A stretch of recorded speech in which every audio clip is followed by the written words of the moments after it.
So, good morning, everyone.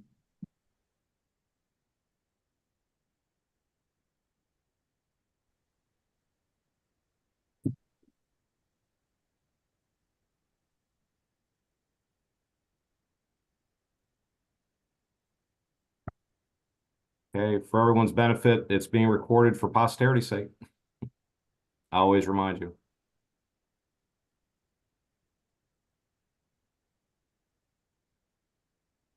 Good morning, everyone. Good morning.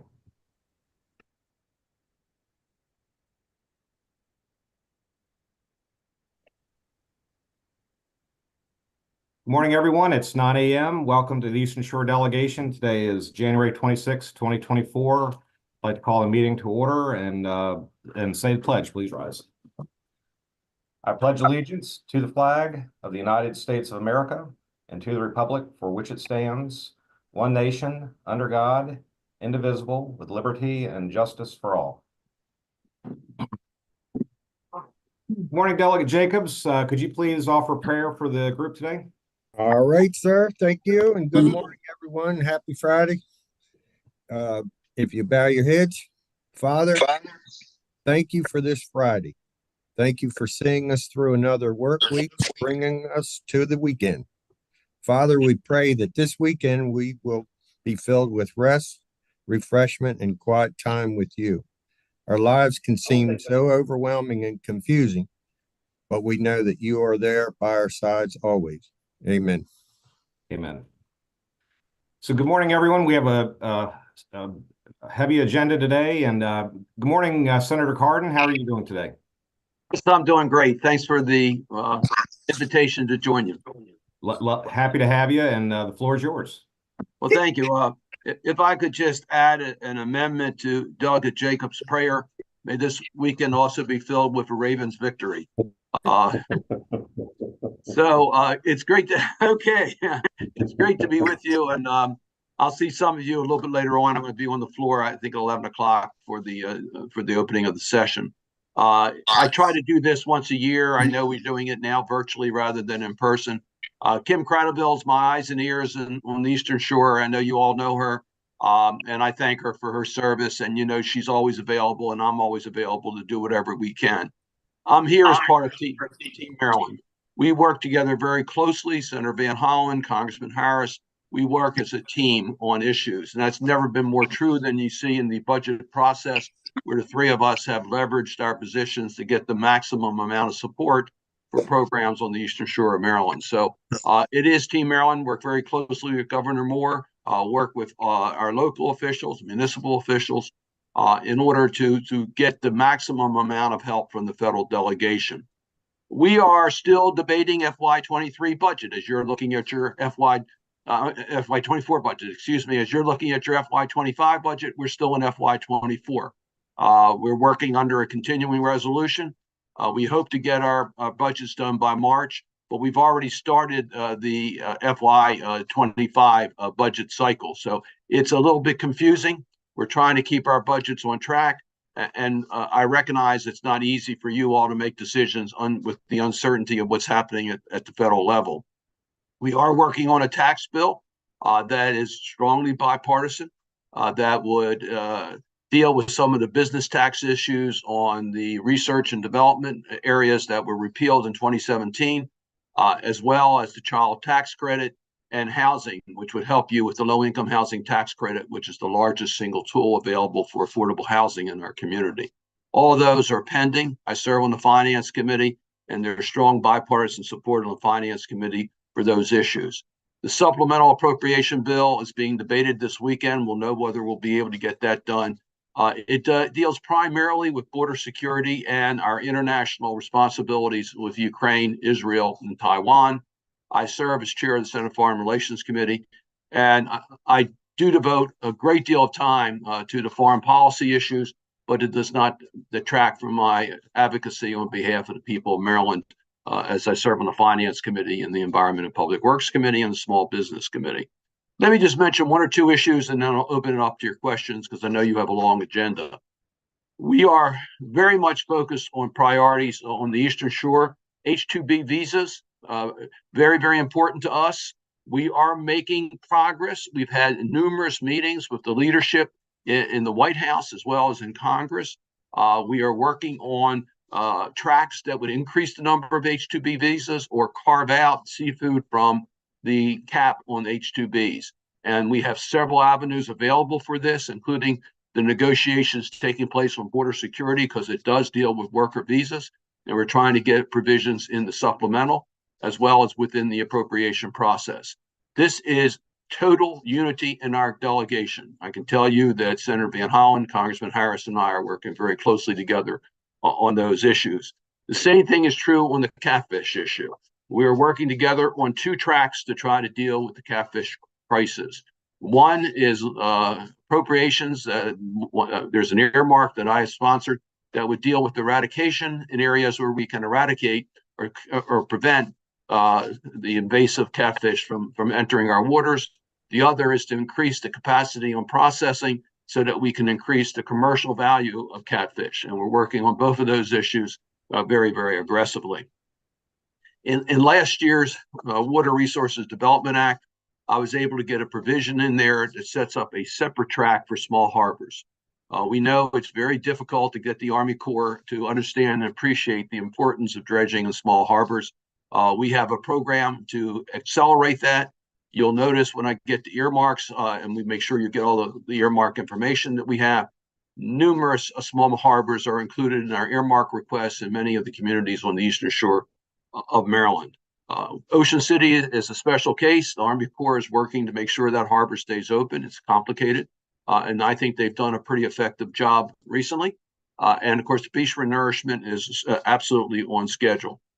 So in FY22, we started the earmark process. Eastern Shore received 6 earmarks in 2022. I can go over those if you're interested. In 23, we increased that to 17 because we work together. This is unusual. I think we could be the only state delegation in Congress that we share information among all of our members so that we can maximize the amount of grants. There's not a single earmark in the Senate that is not mutually sponsored by both Senator Van Hollen and myself, so that we can not be played off each other in the appropriation process. We can maximize that. So you'll see, I see Senator Mathias here. I'll tell you about what we're doing on UMES through an earmark on aviation trainings, but I can mention communities from Smith Island to St. Michael's to Salisbury to Cambridge, projects that are moving forward under congressional earmarks that are extremely important projects, and we're doing well in that regard. So, Mr. Chairman, there's a lot going on. You want to talk about Ukraine or Middle East? Or I'm very well versed on those issues, but I know that you have a lot of work ahead of you in this session. We wish you well. We know it's a tight budget year. It's going to be a tight budget year in Washington as well. The COVID funding is coming to an end. It came to an end at the state level, but it's coming to an end in a lot of our programs. So we are looking at more challenging years because of the deficits that we have, but we need to be more strategic, and we need to be able to leverage as much as we can together and with the private sector. With that, let me pause, see if you have any questions. And again, thank you for the courtesy to be with you. Okay, thank you, Senator. And I'll tell you what, your leadership on global issues is very important, and your career in advocating that way is special. But I'll tell you, Maryland's got enough problems of our own, and thank you for focusing that attention with us today. Delegate Jacobs. Thank you. Good morning, Senator Cardin. And I thank you for your work with the blue catfish. As you know, we're having a pretty serious problem with the aggressive nature of them. We had found out this year that they're starting to eat oyster spat, and this year is the third highest spat strike, I think, in Maryland history. So we're having some really good news on that front, and I would certainly hate to see these aggressive blue catfish, take away anything that has been so positive for us. And I've reached out to Kim, and we're back and forth with information. So I thank you for your help with that. But my next question, I just wanted to ask, when you talked about earmarks and the shore and whatnot, if there was any conversation with with the reservoir behind the Conowingo Dam about any dredging that would take place up there, because this agreement has not been finalized and there's a lot of back and forth, and I hope that they can get this next agreement right and protect all Marylanders. Well, first of all, on catfish, let me agree with you completely. This is a vicious species that invaded the Chesapeake and could very well affect so many other species, including the oyster crop. And we worked so hard to try to restore a decent amount of oysters in the bay for many reasons. So it is a real serious challenge. One of our difficulties is that there is a separate rule for catfish, for domestic catfish, farm raised. And that's not our problem. Our problem is the wild catfish, blue catfish. And so we're trying to get a different interpretation of the regulatory requirements under the Department of Agriculture. Congressman Harris has been working on that, Senator Van Hollen and myself. If we can get a separate regulatory system, we think we can have a much more effective way of controlling the invasive catfish. So we're working on the regulatory side, but particularly we want to protect those waters that don't have the catfish today from the catfish getting there. That's the eradication program. And I hope you all have eaten catfish in our restaurants, because more and more restaurants are serving catfish. It's absolutely delicious. And the problem is the processing cost is so challenged today. We just don't have enough processing facilities, and it's a very expensive proposition. So we're working with processors to see whether we can't get them some help to significantly increase their capacity, because there could be a lot more catfish taken out. Just economically, it hasn't been feasible. So we're trying to make it a much more economically feasible venture. So absolutely, the blue catfish is very much a priority for us, and it is very destructive to the ecosystem of the Chesapeake Bay. The Conowingo Dam is a problem. I don't know if we have a solution for it yet, but I know that what was done in the past was inadequate, and it's not right. The amount of sediments and pollutants that are being released, particularly during major storms, and we're getting more and more major storms all the time, it's just not fair for the environmental commitments that we made to the bay. A lot of farmers are doing so much to try to control sediment and pollution discharges, and they see it for naught for what happens at the Conowingo dams. Very frustrating. So we need a stronger effort on it. It is not going to be an earmark that's going to solve it, because if we have to dredge, it's going to be much more expensive than an earmark can handle. But we have challenged the Army Corps in their analysis, and this is still in litigation. So we are very much on your side that the Conowingo Dam must have a more aggressive answer, and it is affecting the support that we have from our stakeholders on the Chesapeake Bay restoration issues. Thank you very much, sir. Senator Meltz. Thank you, Chairman. And Senator Cardin, it's wonderful to see you. Thank you for making the time to be here with us this morning. Senator Van Hollen joined us last week, and there's a group of people that have been following, and I've been working closely on oyster recruitment, oyster management, all things oyster. Our district is the Midshore, and we have a excellent representation of aquaculture, commercial fishery, and conservation. There's a lot of interest and a lot of expertise there. I have sensed, or I've seen, a number of reports and things about our sanctuary system, promoting the sanctuary system, talking about all the good things the sanctuary system does, and it, promoting more sanctuaries and things of that nature. And we've spent some time and we've discussed a lot about oysters. And the Department of Natural Resources has done a number of different reports, most specifically a 5-year report.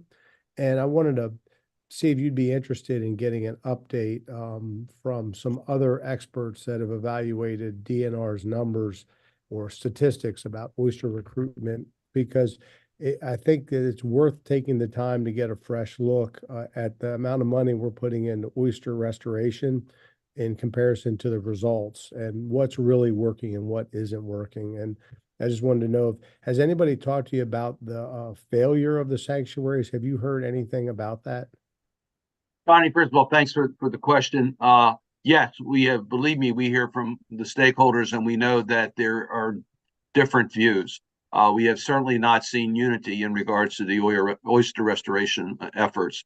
We have gotten the Army Corps to invest substantial resources into oyster restoration. That was a priority for the state of Maryland, and our congressional delegation was able to get that done. I got it done as when I serve on the Environment and Public Works Committee that has authorization over the Water Resources Development Act, which deals with oyster restoration. So we've been able to get a focus of the federal resources onto oyster restorations. The problem is there's far from unity as to whether the protected sanctuaries are working well, whether we're going to get into the aquaculture industry with with oysters above the bottom. There's so many different aspects as to what works and what doesn't work, and the relative efficiencies of these different programs. We know a lot of research has been done in Maryland. We're very proud of our labs that have done the oyster work.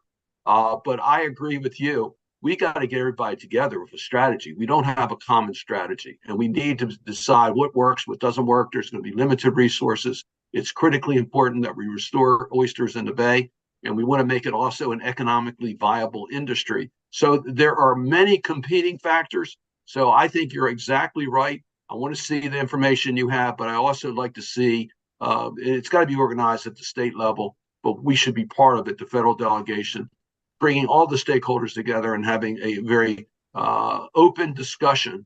And we'll continue to get federal partnership and resources, but it'd be a lot more helpful to us if we had a common strategy. Well, I appreciate that, and I'd very much like to get that information to you because, oftentimes you see the government will make a policy decision and it will follow a certain course, and oftentimes it won't deviate from that course. And in the world of oysters, I think in anyone's lifetime, you have to be prepared to pivot. And if something isn't working right, then you pivot and you adjust and overcome. And I think you will see from the reports, over half the sanctuaries are dying. Particularly the state sanctuaries, and the federal sanctuaries have not produced. They've got, there's three rationales. There's rationales for why they were created, what they were supposed to do. I think it's a good time now not to just move forward. I think it's a good time now just to take a minute. Let's evaluate what's happened and what is the best course or what is the best future investment. So I thank you for keeping an open mind, and we're going to organize some information and make sure that your office knows about it so that you know what's being said and you're not blindsided, which happens quite a bit in oyster discussions. Thank you. Good. No big surprises. Yeah. Thank you, sir. All right. Delegate Hutchinson. Thank you, Chair Adams. So, Senator, I think the day we arrived here in Annapolis, I read that the request for the federal disaster money for the blue catfish was denied for the state of Maryland. When I talked to Secretary Kurtz, he had indicated that money all went up to the Bering Sea. Can you share any more about that? Is that a one and done application process, or will we have the opportunity to go back and see that again? Oh, we can clearly revisit it. The problem with the federal disaster program is that it is very limited as to the type of circumstances that you can qualify for. It's normally, for example, COVID initially did not qualify for emergency relief. We had to change definition for a lot of programs so that we could get help for COVID.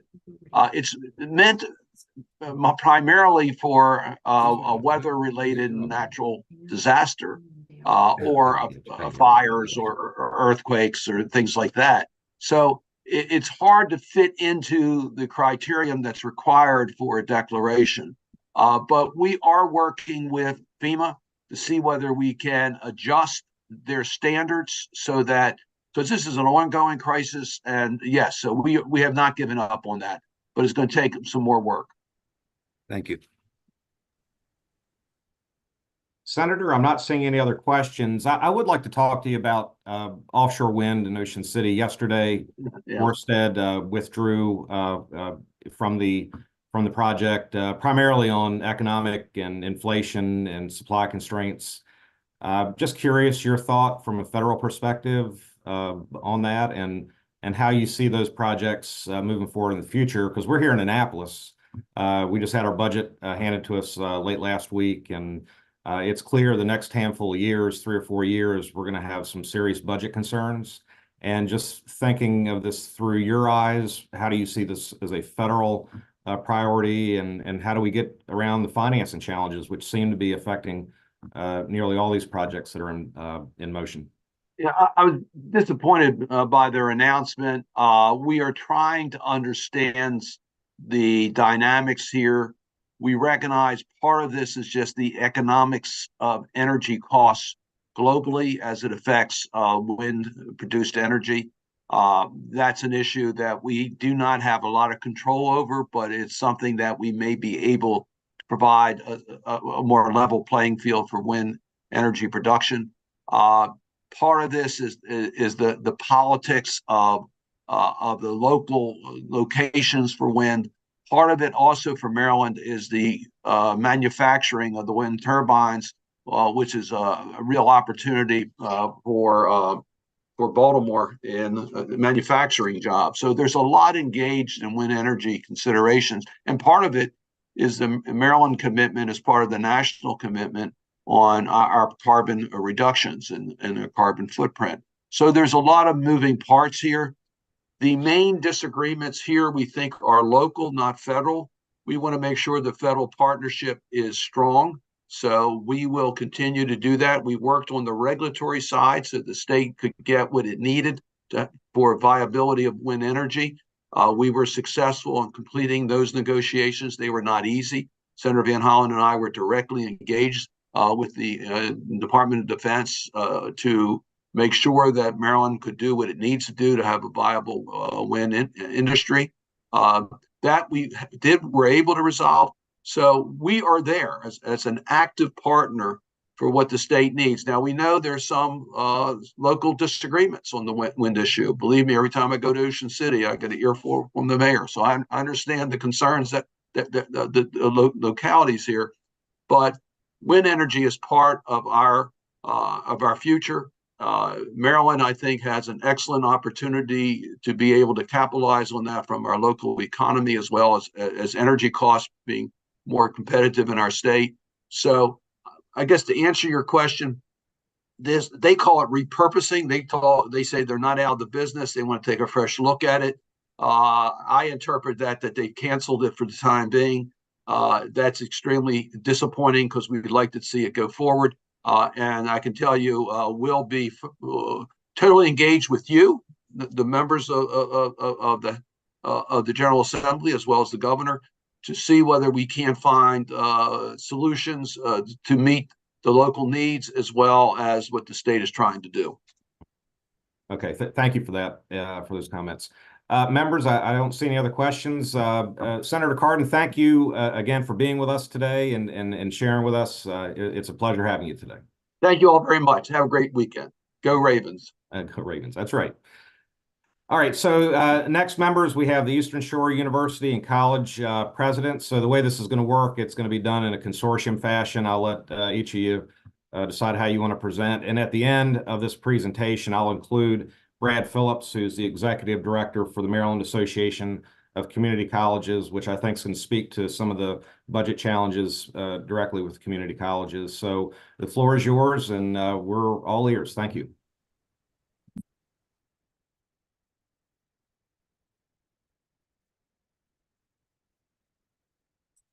Yes. I'm sorry, I was looking for president. president. Are we going in order of the agenda? Am I going first? Well, I'll tell you, I can go down the list because it Let's sounds go like down the you list. might prefer doing it that way. Yes. So Dr. Mary Bolt, president of Cecil College, are you there? Yes, I am, and good morning. And I will not speak to the budget, as Brad will. All of the delegation that represents Cecil County has heard from me voicemail and letter. So I'm going to say good morning and thank you for the opportunity for the update. Just a reminder, according to a report by Georgetown University Center on Education and Workforce, 72% of the jobs in the United States will require post-secondary education and training by 2031. Community colleges fill that role. And let me just provide you with a few updates on Cecil College programs. In our continuing education and workforce development, we're in our second cohort of marine technician programs. They're certified by the ABYC Marine Service Tech curriculum. That was a partnership with Safe Harbors and Bohemia Vista. We have a pest management certificate, new, running its second cohort. Most of that's online with 40 hours of practicum with pest management businesses, and that is a regional and national shortage. In terms of our credit, again, contributing to the economic and workforce development of Cecil County and the region, we have a new hospitality management certificate and a manufacturing technician certificate that was designed with Northrop Grumman. Also new is our associate degree in data science and a new associate degree in paralegal studies. Something else, the last thing that I will say is that we received a Nurse Support 2 grant to offer an accelerated associate of science in nursing. As you know, we have an LPN program, RN program, CNA, GNA, but this program is different. Students enter this nursing program with most of their nursing courses completed, and they complete their nursing curriculum in 1 year. We are now offering our second cohort and hope that that will continue. And that is all. Thank you. Okay, thank And you. thank you for your support. You're very welcome. So we'll do Dr. Cliff Coppersmith. Following him will be Dr. Deborah Casey with Warwick. Good morning, Cliff.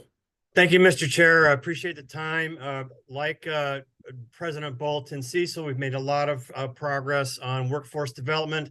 We've hired full-time faculty in many of these areas, including advanced manufacturing, which is a new program for us.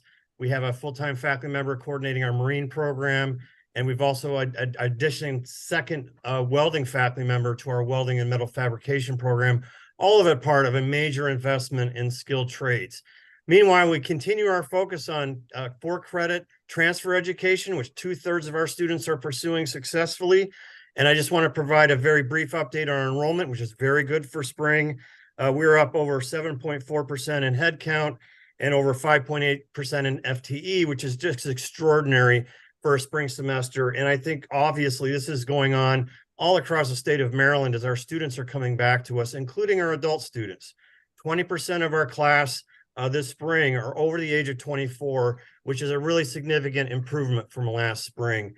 I just want to, I'll touch slightly on the budget situation. I've been in touch with all of our midshore delegates and senators about the situation. We're very concerned about that. And as a former military person, I just want to say this. A major maxim in military science is reinforcing success.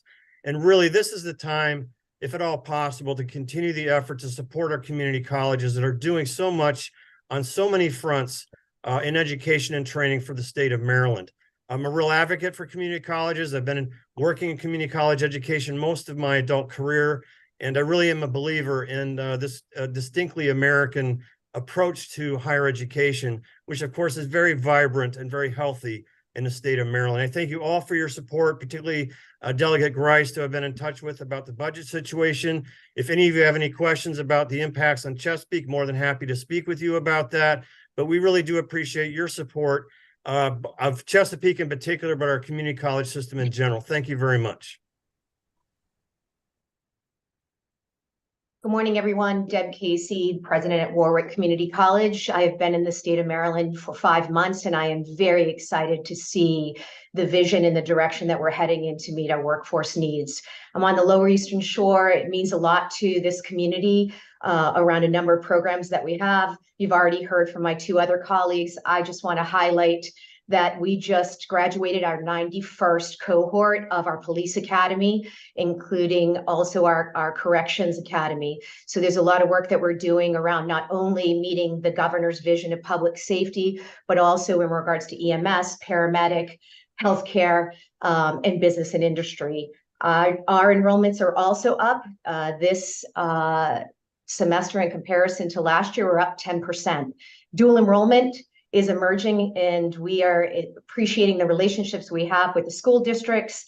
And as you all know, half of our students are doing non-credit work and the other half are transferring to 4-year institutions. And I just want to highlight the relationship that we have in regards to Salisbury University and UMES 49% of our students at Warwick transfer to our four-year institutions. So it is so important that you continue to fund CADE for us.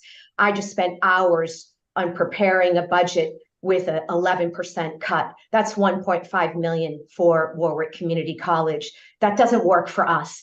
I am new. I can't build infrastructure and carry us forward for the next 10, 15 years where we want to go with us having that significant cut. We can just get by. And you're expecting and asking us and holding us accountable to making sure we're meeting many needs of this community. Please help us get that full funding. Thank you. Absolutely. I know we all completely agree with you on that. Let's go back through members with the universities, and then we'll ask questions. So Dr. Carolyn Lepre, my alma mater, Salisbury University. Thank you so much. Good morning, and thank you so much for the opportunity to be here with you today. I very much appreciate it. With just over 7,000 students at Salisbury University, we are committed to also meeting the workforce needs of the states, just as my counterparts were just discussing, with a keen focus on the needs of the Eastern Shore. To that end, we have been working hard to support our students with world-class facilities that they need for the best educational experience possible.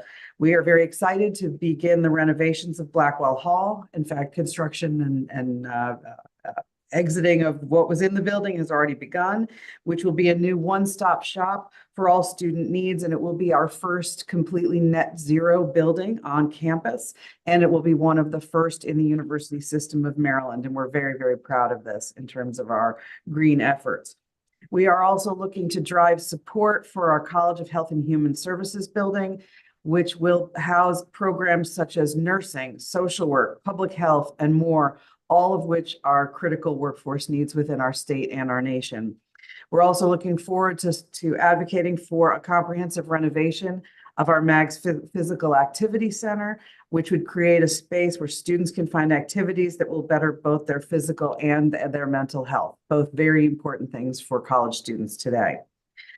All of this will add to our exceptional existing facilities, in particular our Guerreri Academic Commons, which was named one of the top 10 libraries in the nation by the Princeton Review.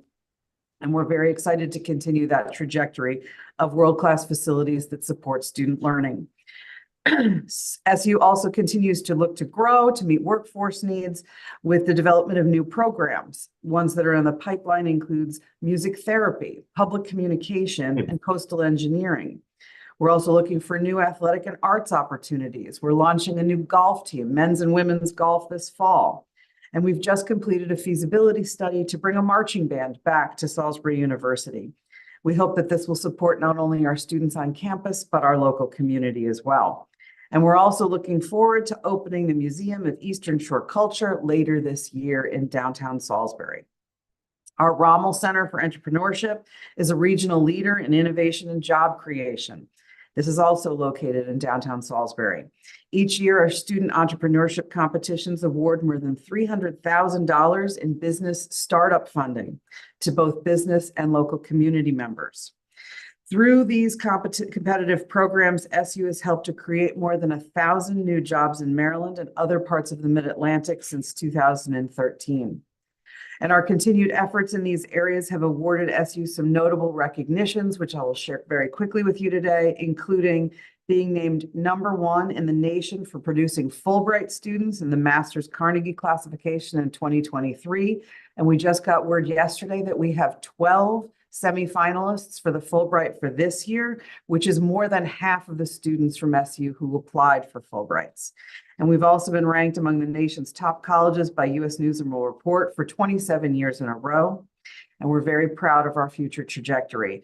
We absolutely appreciate your continued support and the engagement that we have from our delegation. Thank you very much for the time today. Absolutely. Dr. Bill Dennison with UMCES, good morning. Thank you, Chair and delegation members. I'm Bill Dennison, interim president at UMCES. I'm new to the job, but I've been in the shore for 21 years. We have an ongoing national search for the next UMCES president. You know, Maryland's pretty unique to have this public university specifically dedicated to environmental science and scientific discovery. We have a rich tradition of innovation and discovery that's supporting the state of Maryland for nearly 100 years. Like Salisbury University, we're going to celebrate our centenary next year. And it was really great earlier to see and hear from Senator Cardin. He's been such a strong leader for Maryland, for higher ed, and particularly for Chesapeake Bay. His leadership in the environment really stands out, and so much so that we're recognizing his contributions by giving him our UMC's Reginald Truitt Award in April this year. He's the only 6th recipient of this award. Reginald Truitt was our founder in 1925. And so this is very special for us. And so we're really looking forward to celebrating and commemorating Senator Cardin's input. One of the things Senator Cardin and in partnership with Senator Van Hollen did is help support our UMC's Horn Point laboratory work on oysters. They funded through a federal earmark basic funding for research on the resiliency of oysters and oyster beds. And speaking of oysters, we already brought up the subject. You know, our oyster hatchery, the largest on the East Coast of the United States, had a real banner year. We produced 1.7 billion B, that's billion with a B, spat on shell for restoration work, but we also produced over a 1.5 billion spat for aquaculture, and so that's really important, I think. And finally, I want to just mention that we are developing this Chesapeake Global Collaboratory. This is an initiative.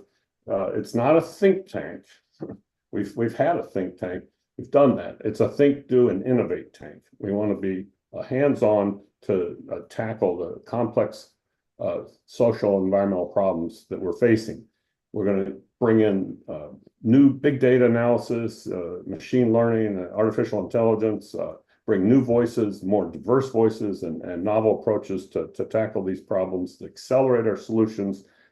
And we've already been able to generate significant competitive federal funding for this program, as well as interest from the philanthropic community. So stay tuned on the Chesapeake Global Collaboratory. It's something we're really excited about going forward. Thank you. Thank you. Dr. Heidi Anderson, University of Maryland, Eastern Shore. Good morning. Morning, Chair. Thank you very much. I'm going to be very brief and because you have a long agenda, but let me start by saying I want to thank all of our state and federal delegation for all the support that you give UMES throughout the years, but especially for your support that you give to me and my team. The visits that you've come to our campus this year for our various ribbon cuttings and our various celebrations, we have appreciated having you on campus. We gave you a thorough report about us when you were here in January for our Eastern Shore breakfast. Thank you for doing that. And many of you were at our first agritourism conference, and we appreciate that. So on behalf of our faculty, staff, and students, I'm so grateful to you. I'm really grateful that I want to point out today that you have supported us from our focusing on our mission, our 1890 land grant status.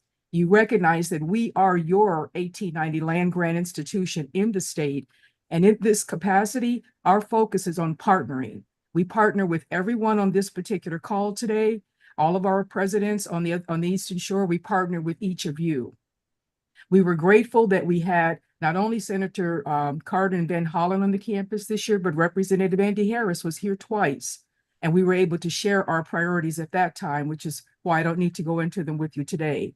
But I want to end by just saying thank you for the support you gave us for the monies for the flood mitigation, for our School of Pharmacy first phase building, because we are moving along, adding to the workforce with those particular initiatives, and for our agriculture research building.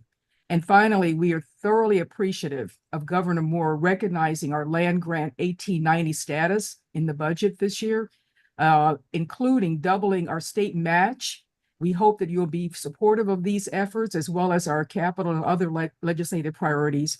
And if you haven't heard about it, we're starting 11 new programs, but one in particular to bring to your attention is the veterinary medicine school here on the shore.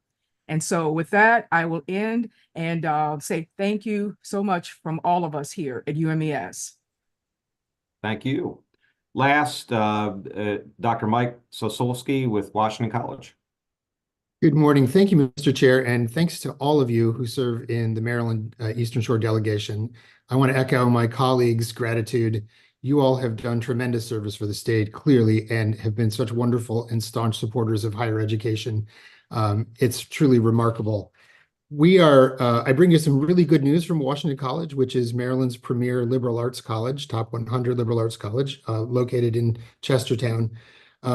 After several years of enrollment challenges, we are surging back. We have more than 1,200 more applications this morning than we had in the same date last year. That's more than any of the last 5 years.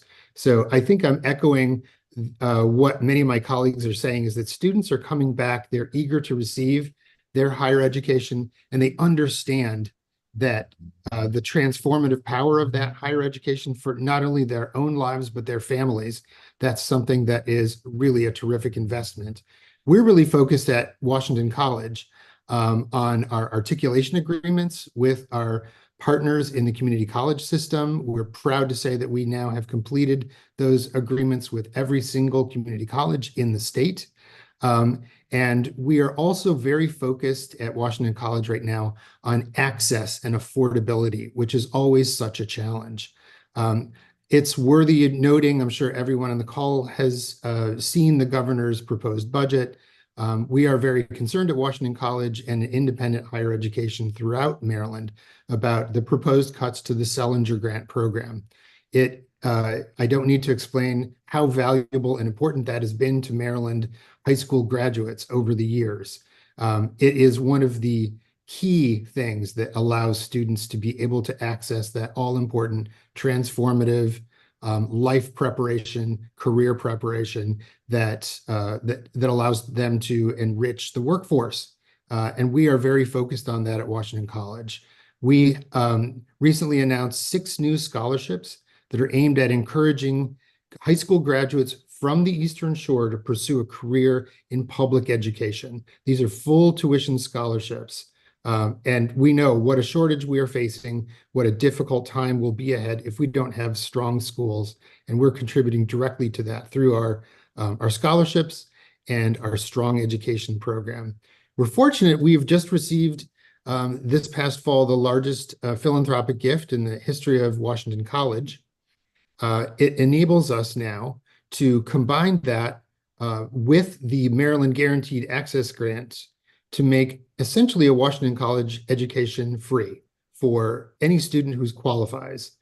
And that is a transformative thing in our history, and we believe it's also going to be transformative for high school graduates in the state. So we are very proud to be able to offer a minimum $30,000 scholarship to any qualified student. And again, combining that with the generous funding that the state has always provided, we will be able to continue to support more and more of our students from throughout the state. So we're very, very thrilled to be able to do that. And with that, I will pause for questions and thank you once again for all of your support. We really count on you, and we are really grateful to all of you. Okay, thank you very much. Senator Croza. Thank you, Mr. Chair. This is always one of my favorite Fridays. I know our favorite Fridays as a delegation when our education leaders from every level come in. And I will be brief. I have a very brief question for Dr. Casey and also for Dr. Anderson and Dr. LaPree. My question for Warwick is, as you know, there are very aggressive apprenticeship goals in the Kerwin Blueprint Education Plan. I'm a member of the Apprenticeship Commission. I know that we have, know about the partnerships, and the apprenticeship programs you've already put in place. So my question to Dr. Casey would be, how can we continue to strengthen the partnership between the K through 12 and the employers? And my question for Dr. Anderson, Dr. LaPree is, each one of you kind of have like, you know, how you have several niches. We're all excited about this, the new veterinary school at UMES, the first one in the state. Also with Salisbury University, the business school is just doing an incredible job. My question, I guess, and maybe even challenge to you is, how do we make sure more of our own students in our districts know about, these incredible opportunities? Thank you, Senator Carrozza. I just want to first acknowledge you and your commitment to us. Thank you so much for everything you do. I am out there doing a lot of work, and my team here around the career coaches in the schools, and that relationship is so critical because those career coaches are working directly with employers and directly with students. And so yesterday I was in Ocean City, first thing in the morning. I had all the CEOs from all the motels, hotels, all of the restaurants, and we had a great 3-hour conversation around what can we do, and there was representation from the schools and from the career coaches around how do we build this and what could it look like for them. So it's really about inspiring, helping people understand, and then how do we reach our students to say to them, what is your purpose? What would you like to do? And how do we build that relationship with the high school kids basically around that? I was out at the 5th grade class at Prince Street School this week, and what they're doing there is fabulous around teaching kids around career and how they can be self-motivated. And it was a powerful reminder to me of the work we need to do at all levels of all levels of education. So I think that's what we need. We need to be in the schools. We need to be partnering between K through 12 and higher education to build these apprenticeships, as well as how do we help support our employers so they understand it and that they can be a part of it. So that's what we're working on. And I appreciate all the work you're doing to help us get there as well.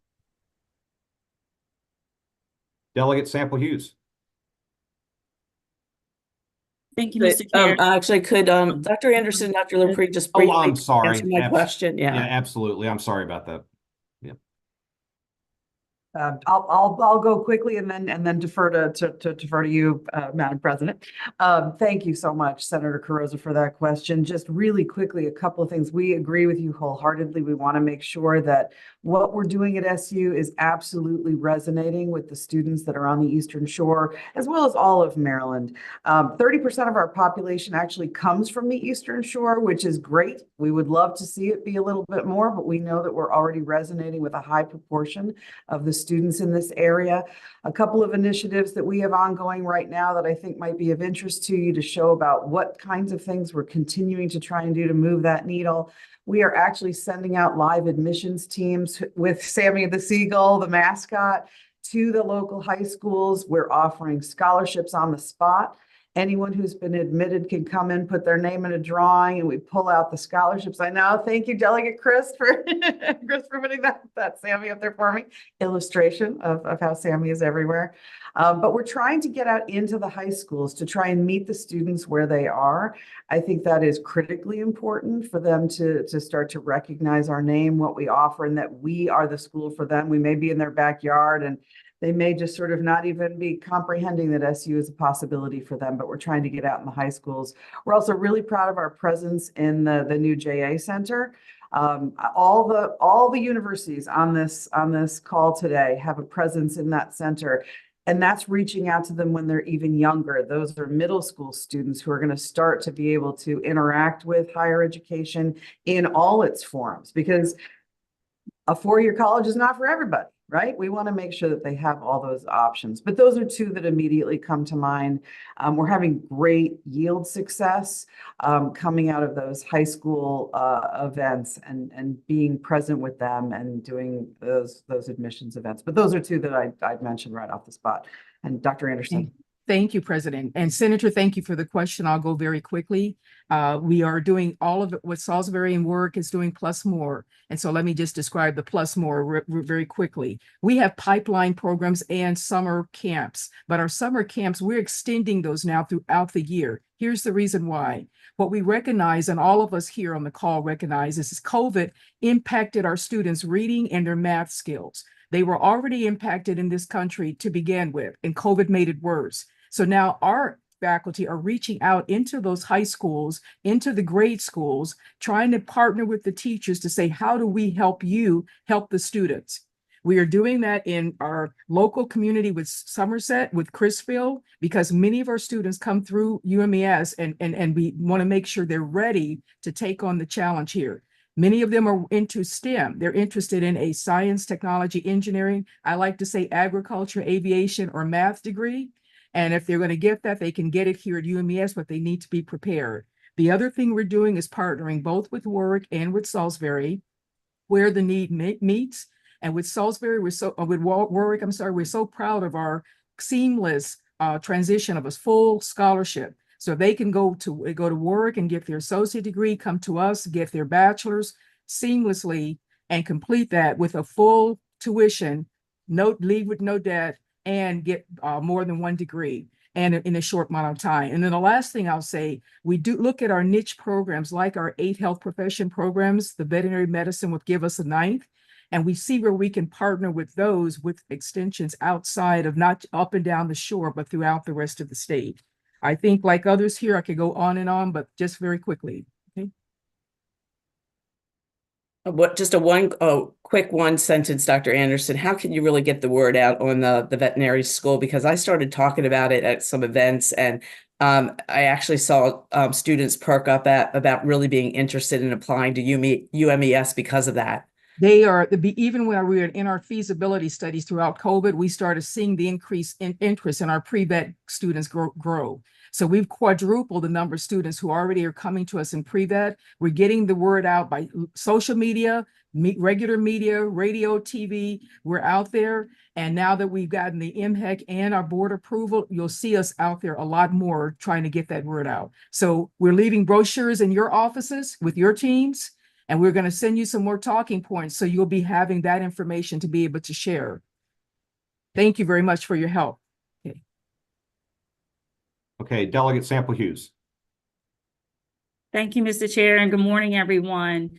Thank you so much to our education community for all the work that you do. I know it is not easy at all. I just had 2 areas of interest this morning, and I wanted to inquire about the CADE funding for our community colleges. As our chair has mentioned, it is a concern for all of us because we fought so hard to get fully funded for the CADE. So as it stands, it's about 26.5% where you're at now versus at the 29%.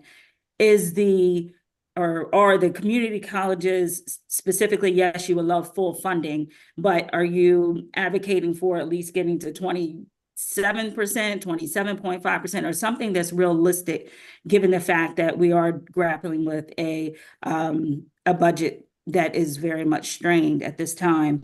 So any of the community colleges presidents, if you'd like to answer that question, because I heard how you said that enrollment is increasing. And so that's why it's concerning for us to make sure that you are having the funding to meet those needs. And then my last question is for UMCs, Mr. Dennison in particular.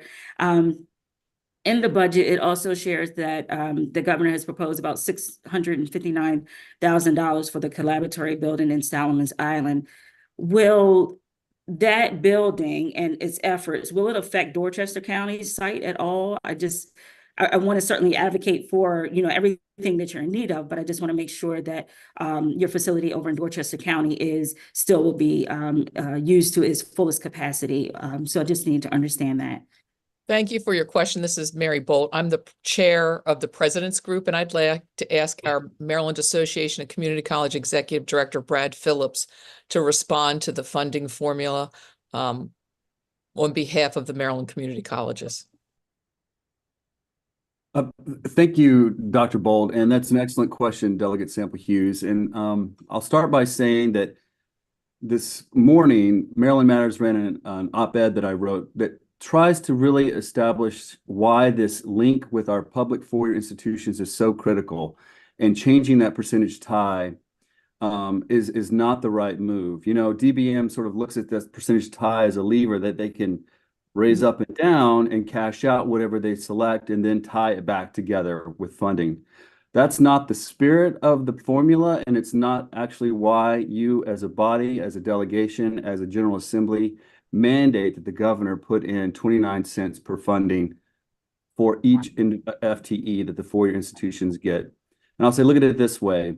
If you're giving a student $1 to go to a University System of Maryland or a four-year public institution, the policy goal is that 29 cents goes to community colleges.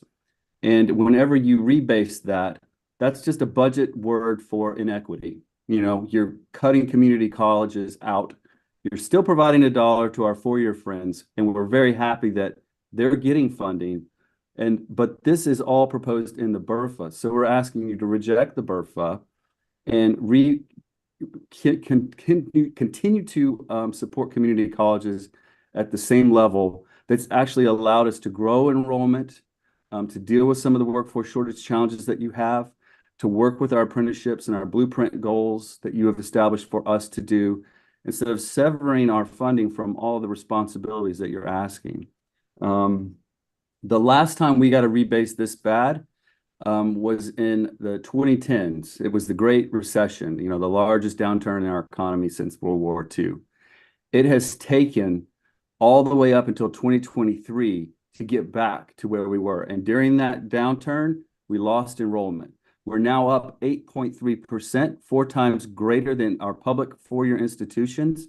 So this is a cut that would actually stretch funding, less funding to more students. So that's why it's imperative to really understand the mechanisms of what's in that formula, because you just can't move that percentage tie up and down.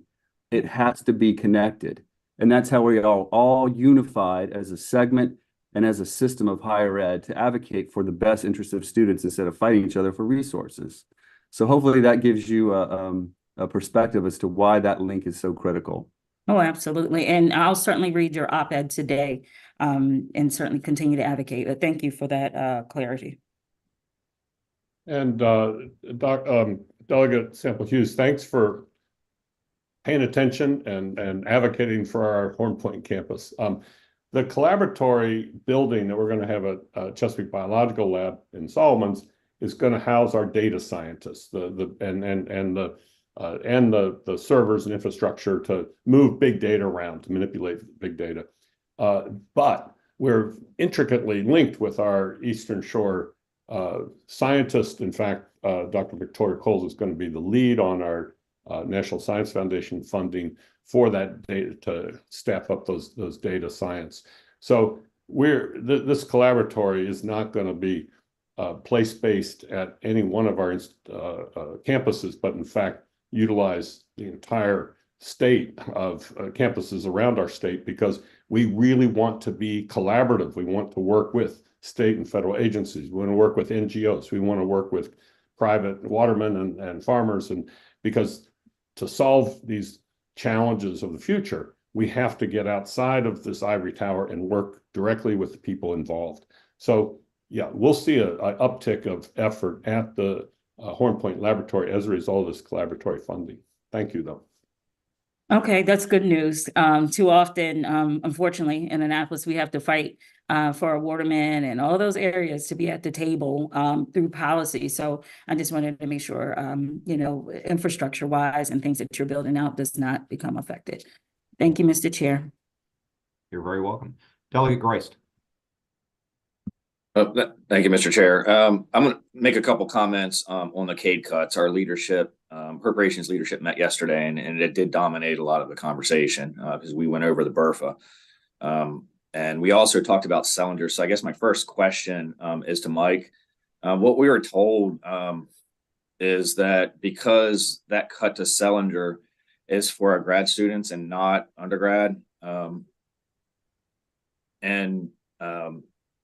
the vast majority of those cuts are going to be borne by Johns Hopkins. Mm-hmm. And so at least the leadership and appropriations, they feel like that cut's okay because they have such a huge endowment at Johns Hopkins. And in fact, we had a couple graduates that are on that leadership committee as well. So I guess my question to you is, do we know with your graduate program what that means as far as a dollar amount for Washington College?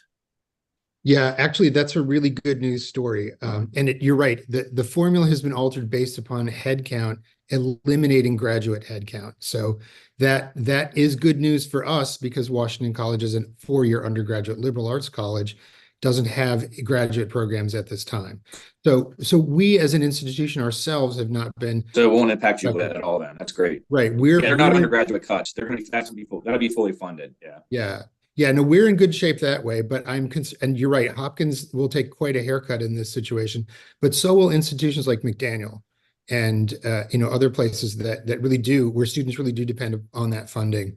So it's I think it's overall remains a concern, and I just wanted to let you know that, sort of speaking on behalf of not just us, but also private independents across the state, it is something of great concern to us. Okay, very good. Thank you. All right, so in regards to CADE, one of the things we did learn yesterday too is actually that cut is more than what we anticipated. And that what DBM did is they were looking at MHEX enrollment numbers, and those numbers are underreported by a lot, actually. And rather than going by your enrollment numbers. And so that cut, instead of it being $23 million, it's going to be about $38 million. But I will say, though, that with our committee, no one in that committee wants to take this cut. And so moving forward over the next couple of weeks, DLS is going to give us a list of, cuts that we could make. And I have 4 pages of spending increases that are in this budget. So I told him I'll help him with that. There's a lot of places that we can go to find money to restore that. And so one of the questions they had in particular that I couldn't give them a real good answer, nobody really did, was the impact that our community colleges have on the blueprint. I guess, and so I told them it's the biggest impact's probably going to be CTE, in that 4th pillar. So I don't know if you guys want to comment on that. And then I guess the next thing, Mr. Chair, we should probably do, and what I would recommend is that that our delegation, we draft a letter to the governor's office asking them to fully fund CADE in a supplemental budget. So that way, it'll be done before we start really getting, down to work on the budget itself. So that'll make our jobs a heck of a lot easier in committee if the governor funds it in a supplemental. Right. Okay. So I'll make that motion, draft the letter. Well, we'll make that motion at the end. Okay. There's a couple letters, but I'm sure we'll get support for that. But can we get comments very quickly so we could answer those questions about our community college's involvement in CTE? And we already know what your involvement is in workforce development, but we weren't clear on your participation in the blueprint.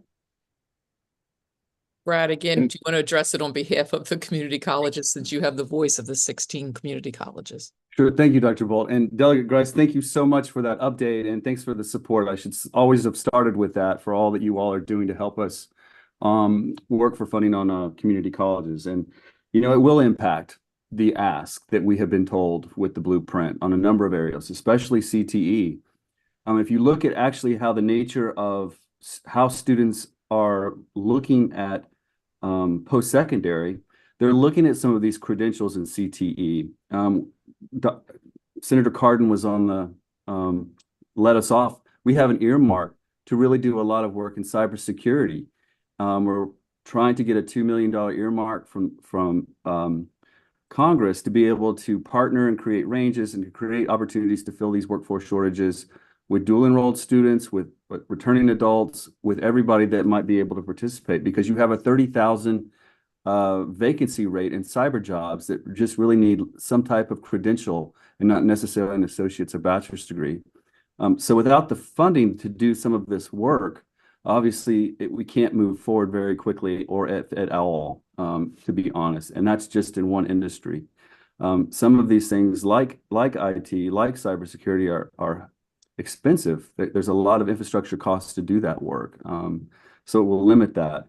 Our dual enrollment opportunities in general in our credit programs, we're reimbursed 75%. And I know you'll have some of that conversation later on, but that's a mandate of the blueprint to all students who are eligible after if they're college or career ready at the end of 10th grade. But there's no funding for all of us to do some of these mandates. So it's a real struggle, and it will cause us to have to figure out how we're going to make that happen. I don't know. Hopefully, the governor will put this in the supplemental so we can continue the progress that we're currently making. Okay, thank you very much. And to the college and university presidents, thank you for your presentation today. Thank you for advocating for your systems and the education of our Eastern Shore. You mean the world to us, and thank you for that. Brad, I have you on the agenda, but it was primarily a late ad, given the current events with the CADE funding. It seems like you had a couple of bites at the apple. If you'd like to add a couple more comments before I move along, but I think you probably covered what you were hoping to with the members today. I did, and thank you again for having me on as a late ad. I'll just emphasize that the largest reductions, the double-digit reductions in this BRFA are your institutions on the Eastern Shore, your community colleges, Cecil, Warwick, and Chesapeake. So double-digit cuts are really not the way forward. So just with that, thank you so much. And again, Delegate Grice, thanks for drawing attention to the fact that they miscalculated the actual amount in the formula, shorting it by $19 million. That's a tremendous error that throws everything even worse shape. So thank you all for letting me answer your questions. Absolutely. All right. So next on the agenda, everyone, is our Eastern Shore Maryland Educational Consortium. So I guess we'll just start at the top. You probably are organized to do this way. We have it listed out. So Dr. Derek Simmons with Caroline County, and we'll just go down the list. Chairman Adams, as president of the Eastern Shore Consortium, Dave Bromwell from Dorchester County. I was going to go ahead and introduce everyone and then kind of follow our routine. I want to thank everyone for having us on. You having us here, the honorable senators and delegates, and all you do. I think you're going to see in our legislative initiatives that we've talked to all of you about these initiatives, and we're just going to go over them again. But I will introduce everyone. Dr. Derek, any of the superintendents, if you want to just do a couple quick second greeting once I call your name, that'd be great. Dr. Derek Simmons, Superintendent of Caroline County Public Schools. Good morning, everybody. Thanks for having us this morning. Again, I echo Dave's comments. We appreciate everybody's support and efforts, especially during this challenging session, to continue to support public ed. So thank you. Dr. Karen Couch of Kent County Public Schools. Good morning, everyone. Thank you for the opportunity to speak with you today, and wish everybody well this year. Donning her Ravens gear, Dr. Sharon Puppikai at Talbot County Public Schools. Good morning, everyone. Thank you for the conversation. Looking forward to the partnership. Dr. Jeffrey Lawson, Superintendent of Cecil County Public Schools, but also the PAZAN President, representing all the superintendents across the state. Morning, everybody. Thanks for the opportunity. Dr. Patty Salins, our present Superintendent of the Year, representing Queen Anne County Public Schools. Yes, good morning, everyone. Thank you for the opportunity. Happy to be here and really appreciate the partnership. Dr. Mike Stauffer, representing Wicomico County Public Schools. Good morning. It's great to have all of you here. We appreciate your attention and your focus on these matters, and appreciate all of you having the opportunity here to be here. Thank you. Representing Mr. Lou Taylor of Worcester County Schools is Dr. Dwayne App. Good morning, everyone. Certainly want to thank you for all you do for all the school systems here in Maryland. And I don't think Dr. Gaddis is on, but representing Somerset County Schools is Dr. John Gaddis. And I also want to recognize our Executive Director, Dr. Kelly Griffith, for ESMEC. Good morning. Thank you for allowing us this time. So, everyone, I'd like to jump right in on the ESMEC legislative reforms, or the initiatives that we'd like to see. Again, thank you for all you're doing. I know you're listening to us with some of the bills that have been put in place. We're really proud of that. A slight shift from our initiatives that we've had in the past is definitely juvenile justice reform. I wanted to start there because Dorchester County kind of started that. There are several members on this call, plus in the Education, Economic, and Environmental Committee. I actually talked quite a bit about it last week. Thank you for that opportunity with that committee. But there's a lot of issues that are going on. We started just having a discussion. I know Wycomico County has done that. I know Caroline County has joined us. We found out quite a bit that suddenly school systems basically are doing everything, especially the public school systems. When you look at the Juvenile Reform Act and in that bill 691, what's ended up happening is everything's coming back to school. Just recently on January 2nd, we had an incident at one of our high schools. It was gang related. It was planned over the holiday break. I haven't hardly expelled any students, and we're talking about expelling up to 10 students this year because we're not receiving any kind of assistance outside the school system. We certainly have mental health pieces that are involved in trying to help our students and our parents. But what we found with our recent meetings with our magistrate and juvenile services is, these students are going to be detained, and we certainly don't want to detain all students, and we certainly want to provide families with mental health services to help them out. But the families aren't required to have to follow through. And that's where we're finding is one of the issues, and I certainly shared that up there at the committee meeting last week. I thank you for that. There's some scary things that are going on. I never thought after 37 years, Dorchester County Public Schools would end up having weapons detection systems in our secondary level. And what that ends up doing is obviously funding that we could put elsewhere to improve instruction and help retain teachers. Suddenly, we're in a safety issue. There are weapons in the community, and they're in the hands of young people. And it's no question about it. And when you talk to our students, they recognize it, and they're glad we have those things.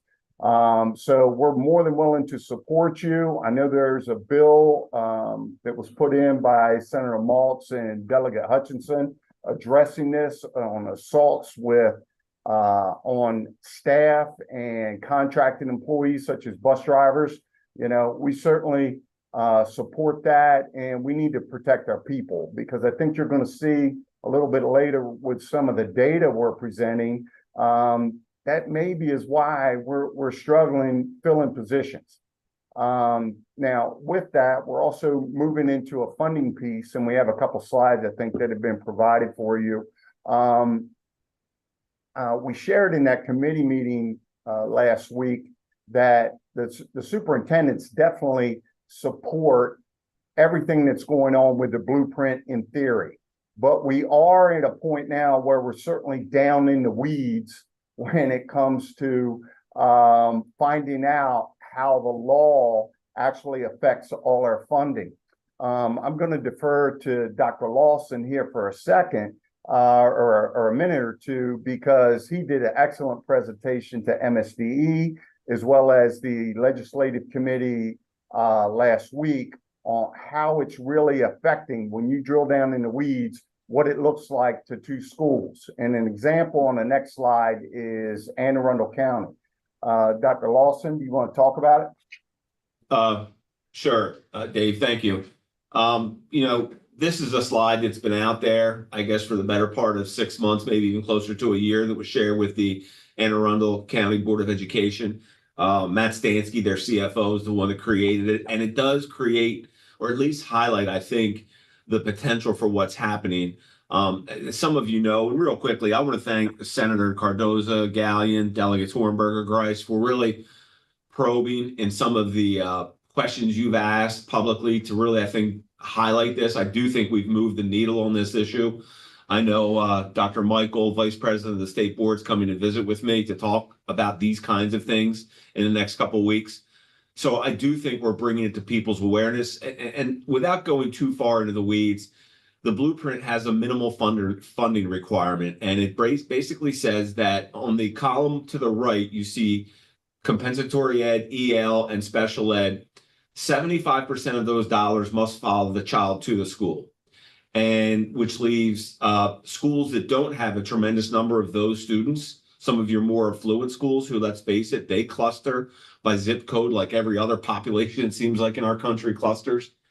And so what happens is children who are not one of those categories, we refer to as foundation kids. And what we're seeing from a math perspective is that to peel away all the rhetoric and all the, the nonsense, so to speak, is that the foundation money is not enough to run a school. So that if you have a school of just foundation kids, now that's rare, but we do have schools that are dominated by just foundation kids. The funding for that child, when you multiply it all together, isn't enough to run a school. So many of you are familiar with our schools. Bohemia Manor Middle and High, right there by the bridge in Chesapeake City, is really probably the best example in Cecil. Whereas the current funding structure would really see up to 20, 25 positions taken out of that school.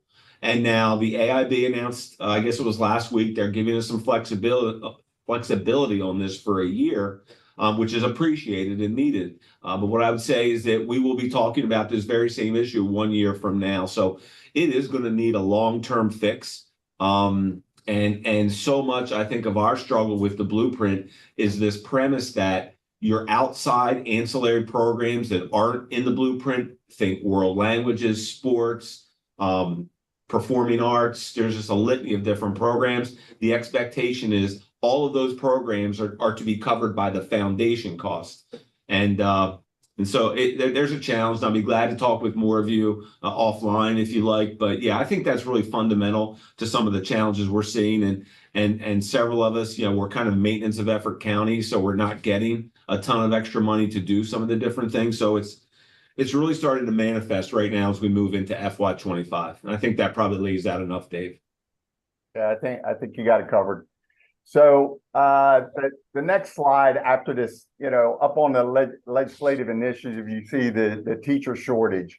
And I know our higher ed are still on the call. A lot of them are still on the call. I mean, it's a major factor to all of us.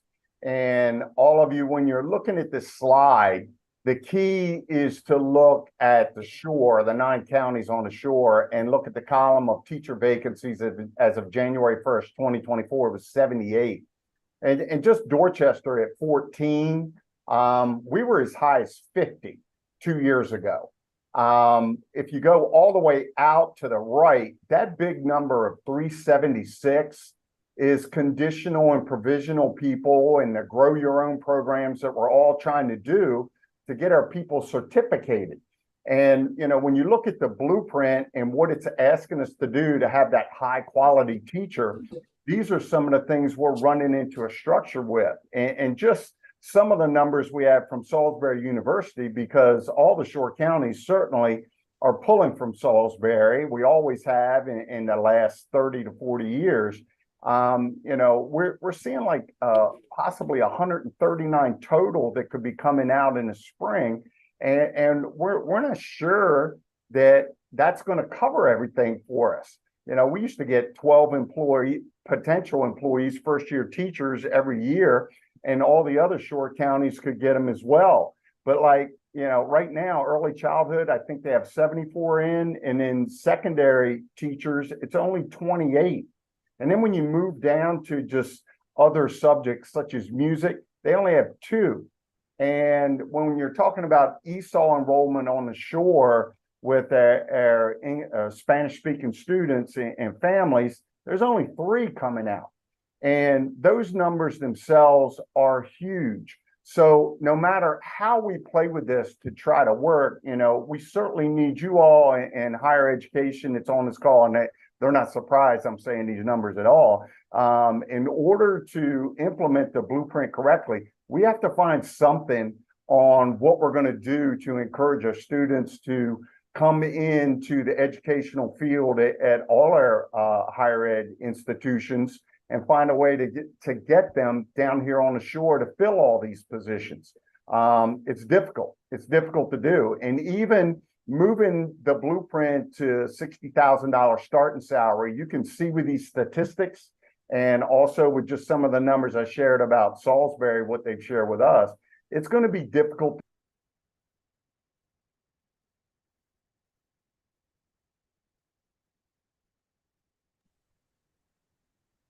Dave, I think we lost you.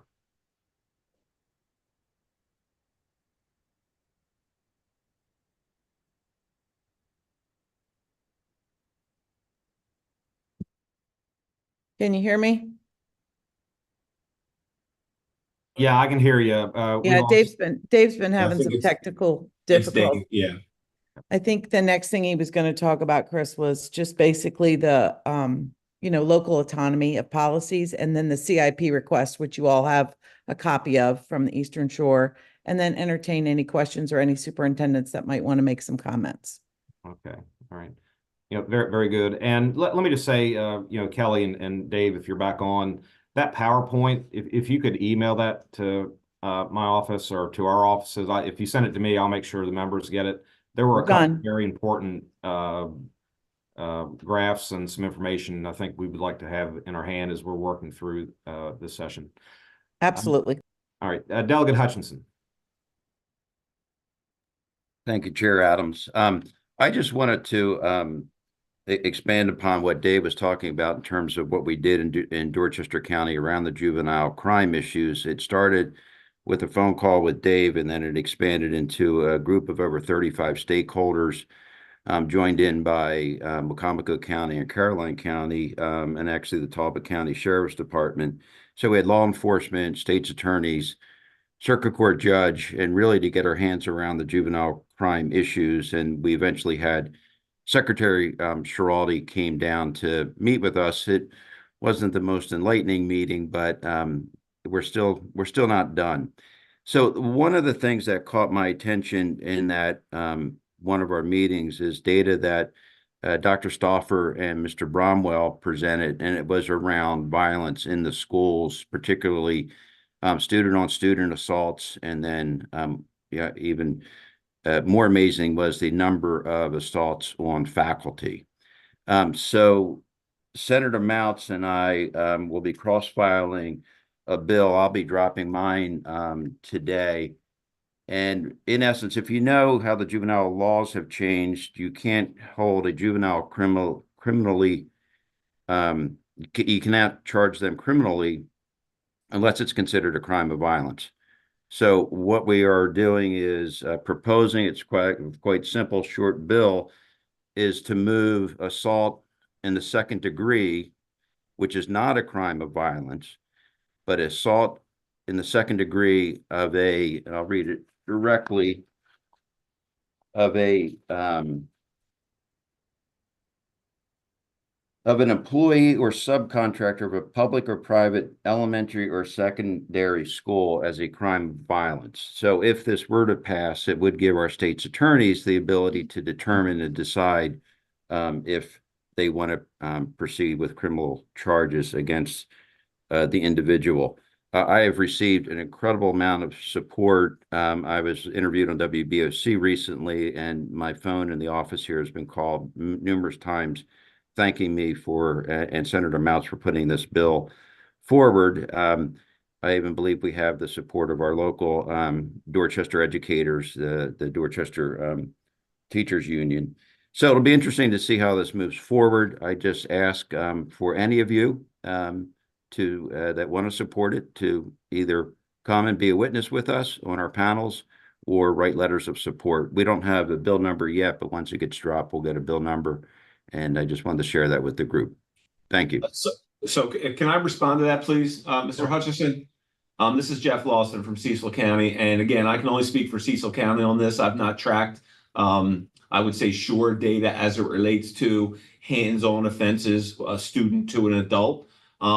But I know in reviewing our data pretty closely, that data is heavily skewed towards 4, 5, and 6-year-olds. It is an outlying behavior, and I want people to be clear on this. This is an outlying behavior to see that coming out of a middle school or a high school. What we see are a tremendous number of headbutting, those kinds of things, biting of a child that's very young. And so I think as you look to remedy this problem, you want to keep that in mind, that to bring in, the juvenile justice system for a very young child, I don't know that that's necessarily the direction we would head.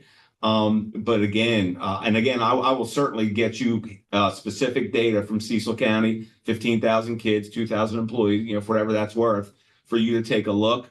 And because I do think as something like this were to move through the legislative process, you would certainly hear that position being raised by everybody who's intimately aware of what's going on.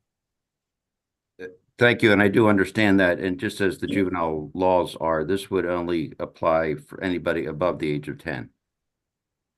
Yeah, thank you. Delegate Grice. Thank you, Mr. Chairman. This issue with teacher recruitment and even retention, I guess, to a certain extent. Last year, we passed Senate Bill 893. I think a lot of us actually voted for that bill. And that was the Educator Shortage Act. I know there's gonna be some lag time. I mean, probably, I don't know, at least 5 years.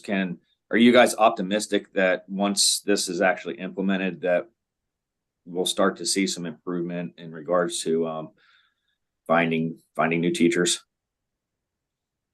Delegate Grice, are you addressing a certain superintendent or? Anybody who can answer the question, yeah. I mean, we're certainly optimistic on any possibility of receiving more teachers and certificated staff. But, just talking about the juvenile justice piece, I do think it's affecting our young millennials who are in college that maybe thought about going to college and becoming a teacher, and the respect level there. I mean, you could transfer that to all our law enforcement agencies and how they're having problems getting employees as well. I think all that's playing in a factor. But, we're certainly going out of our way to find ways to make kids excited. And, each one of our counties have our unique little grow your own programs in various forms. And we're hoping that's going to work. I don't know if I answered your question. No, actually, no, what I'm referring to is the Educator Shortage Act that we passed last year. Is a very expensive bill. It's a huge investment over the next several years to attract and retain teachers. And I was just wondering if you guys are working through that in its implementation, if you're confident that it's going to work, because I know it's a lot of money involved in. We're certainly working with it. I don't know if we're going to see the fruit of that labor right away. I think it's going to be several years. Any other superintendents could add to that if they wish.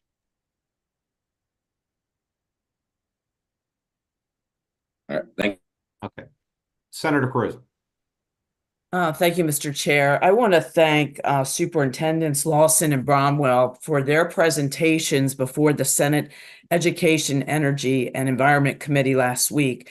The reason this was so significant is not only was it before our members and our chair, who is very open to making some adjustments across the board, but we had the Accountability Implementation Board and the Maryland State Department of Education at this same briefing. And I think it was significant that the superintendents could give the examples in, what's going on at the local level. And I want to kind of do a full circle back to, what's going on with school safety and with the DJS issues as well. There's Senate bipartisan bills that Senator West and Senator Watson and I have co-sponsored together, and there will be hearings coming up. And they range from everything on looking at how we can improve DJS to firearm detection systems to even looking at very targeted revisions on the juvenile questioning law. And I guess my question, and I'm going to ask this of Dr. Stauffer from Wycomico County. it was significant to many of us when you noted in that Wycomico County delegation meeting, when you were asking about priorities, before you even talked about implementation of Kerwin and the blueprint, that you mentioned school safety and juvenile crime. Can you expand on that and, what your expectations would be, from being involved with these bill hearings? Sure. I appreciate the opportunity. I think it's really, when you look at juvenile crime, we've spent a significant amount of time in Wycomico studying it over the last probably year or so. And there are a number of different factors. I think one Jeff Lawson mentioned, if you look at staff assaults, 54% of our assaults are coming from pre-K and kindergarten, 4 and 5-year-olds, 54% overall of our staff assaults. We've had about 130 so far this school year. So we've added a whole nother, under Kerwin, we've added a whole nother grade level, right, to our school system of 4-year-olds, which has taken quite a while to adapt to. And the second thing I would say is, when you look at our secondary, when you think about a teacher getting assaulted, many times people think about the 16-year-old, 200-pound kid, that's hurting a teacher. We actually have very few of those. Out of 130, we may have had literally less than 2 or 3 this year regarding that. Those students of that nature, we go to expulsion, and we've had, like Dave said, we've had more expulsions this year than probably the last 5 years combined, maybe more. What we see in the secondary with staff assaults, for the most part, are really severely challenged, high-need special education students. These are students that are in self-contained programs. And down here on the Eastern Shore, there are literally, there's 70 non-public special education facilities across the state of Maryland. There's one on the entire Eastern Shore. So we have no access to what I call therapeutic schools with doctors, schools with psychiatrists, schools that could administer medication. We don't have access to any of that. So all of those needs are within our school system, and we're doing the best job that we possibly can to meet those needs in some of our specialized classrooms. But some of the needs are well beyond what probably a public school can do. Yet we can't put them on a bus and send them 2 hours one way, to a school to be able to meet those needs. So that's when it comes to school disruption, school climate, violence in the schools. Those are some of the things that we see specifically. But it takes, I think, a team approach in the community. When you have students that are out in the community that are repeat offenders, and they're not committing violent crimes, but they, at least under the law, maybe second-degree assaults, or it may be, thefts and things like that. And that's happening over and over and over again. And there's no team approach in the community to be able to hold students like that accountable. And then they come into schools. We see that mentality and that disruption that carries forward in our schools from there. So I think the juvenile crime laws will be an assistance to us if we can get those reformed, because that's gonna tighten that team that really needs to exist between the school system, Department of Juvenile Services, law enforcement, and most importantly, just our community and what's happening in our community that's also being brought into our schools. If I could make 2 requests of our superintendents, Dr. Stouffer, I know that you've been involved in these conversations about, there's only one center that takes care of those type of students you described, and there's an effort with the Greater Salisbury Committee and beyond to maybe look at one for the Eastern Shore. So maybe we could have an update on those efforts. And I wanted to ask Superintendents Lawson and Bromwell, I think we have a terrific opportunity after your presentation to follow up in writing to the chair and all the members, and then get another bite at the apple and get those recommendations specifically back out in front of the chair and our members, and I would say on both committees. So thank you. Thank you, Senator Carrozza. I can tell you that PZAM is working on such a document right now. Thank you. Okay, seeing no further questions, thank you very much for that presentation. Again, bring us that PowerPoint. Now, next week, I will say to the consortium, we're getting a fiscal briefing from DLS that's going to speak to local aid, and I'm sure that's going to be very important as we make our deliberations here in Annapolis, because obviously public education budgeting is a big part of that piece for us. And I do think there are going to be some challenges in the years ahead. And Mr. Adams? Yes, I'm sorry. Is it Senator or Delegate? I'm sorry. I'm a delegate. Okay, I'm sorry. Delegate Adams, can you give that information on the DLS briefing again? Can I give you the information? Next week, next Friday, we're going to get a briefing by DLS, and it's going to focus mainly on local or state aid to local governments. And Awesome. Thank you. That's going to be an important segue off of what you were sharing earlier. Yes, absolutely. Okay. Thank you. Okay. Thank you. You're welcome. Thanks, everyone. Thanks for the time. Sorry about the internet issues. I'm sure my colleagues picked it up well. You all have a great weekend. Yeah, Dave, thanks for your leadership on these issues. Thank you. Next on the agenda, we have Tidal Health, Dr. Steve Leonard and Chris Hall. Good morning, gentlemen. Good morning, Chairman. I'm going to let Steve go ahead and run the presentation.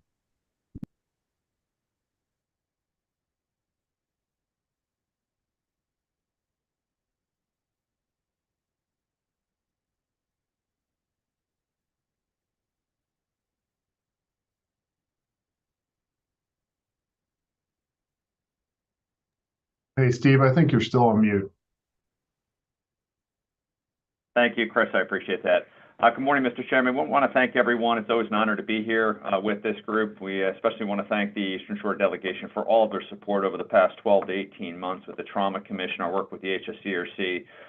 It's been, in some ways, difficult but fruitful in sustaining important services here on the shore. So I'll just take a couple minutes to go through a bit of an update here. Just validating folks can see the screen?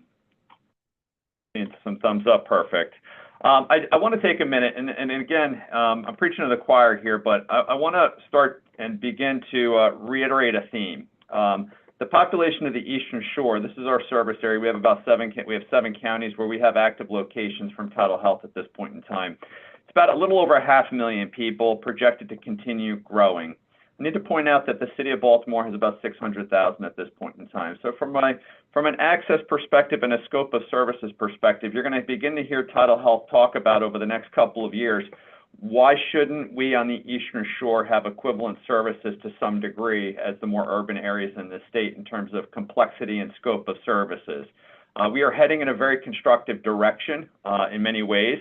And quite honestly, going back to our mission, people shouldn't have to travel across the bridge for even complex care going forward.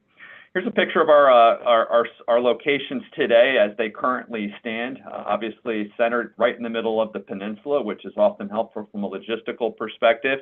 But Tidal Health has 2 hospitals, over 300 providers, about $1 billion in assets, $1.3 billion in assets. And most of those push pins are physician offices now distributed quite broadly across Delmarva. Tidal Health Peninsula Regional is where I'll spend most of the time today, but again, I want to reiterate, we are Maryland's only designated trauma center here on the shore, and because we are a trauma center, it also means we are a referral center. So not only do we have activated traumas, which we speak about quite often, it's important to note that 4 or 5 other facilities regularly send us tertiary patients that they can't handle because of either capacity or specialist coverage. Being a trauma center allows us to receive complexity. I often put the trauma center map up. You'll see all these are trauma patients, their home addresses. We're the only facility other than the Shock Trauma Center in Baltimore that services the entire state.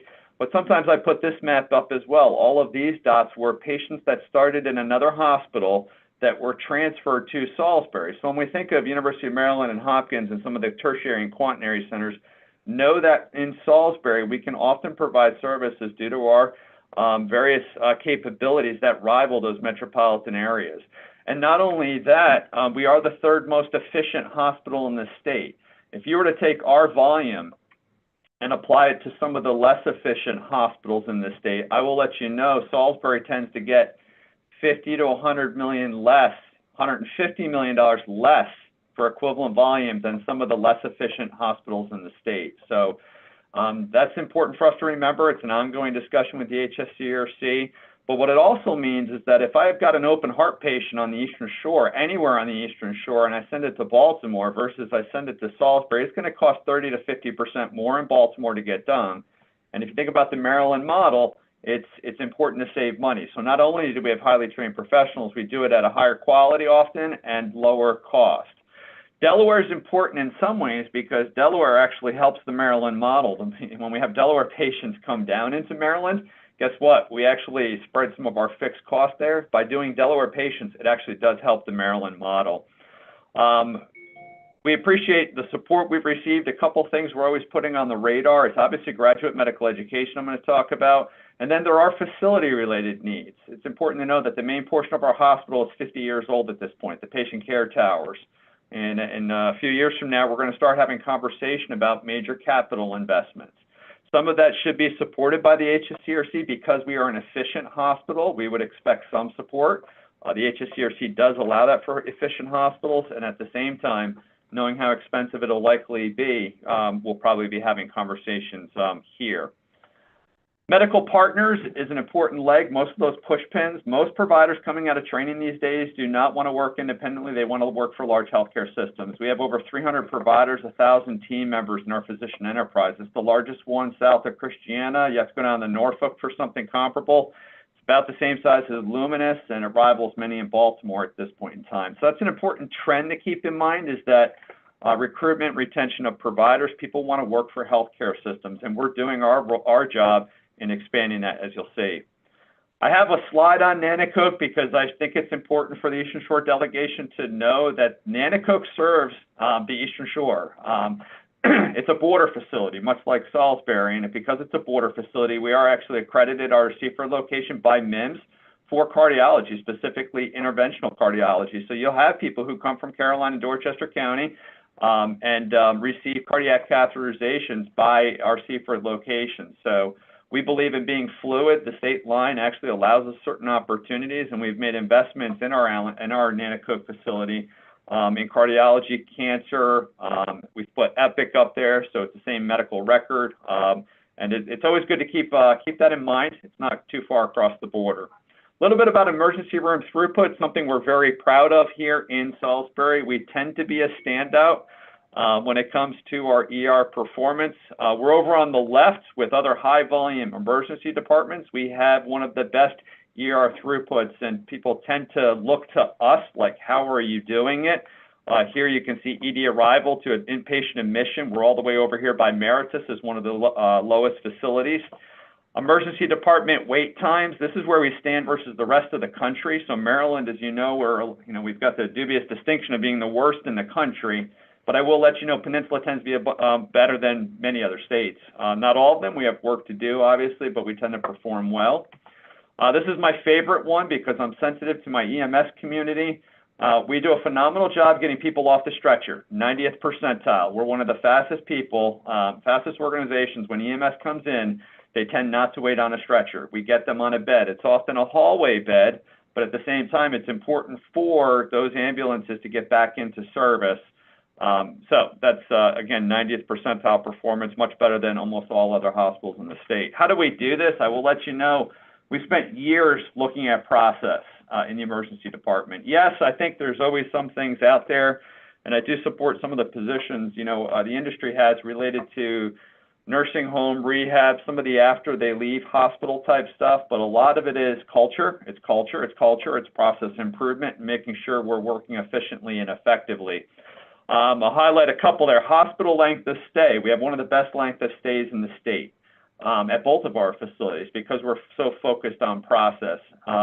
We've added medical education, and our length of stay hasn't changed. Some people always get a little nervous about adding medical education, and do things take longer, cost more? And what we found is that we've enculturated even our residents into focusing on making sure we're efficient and effective.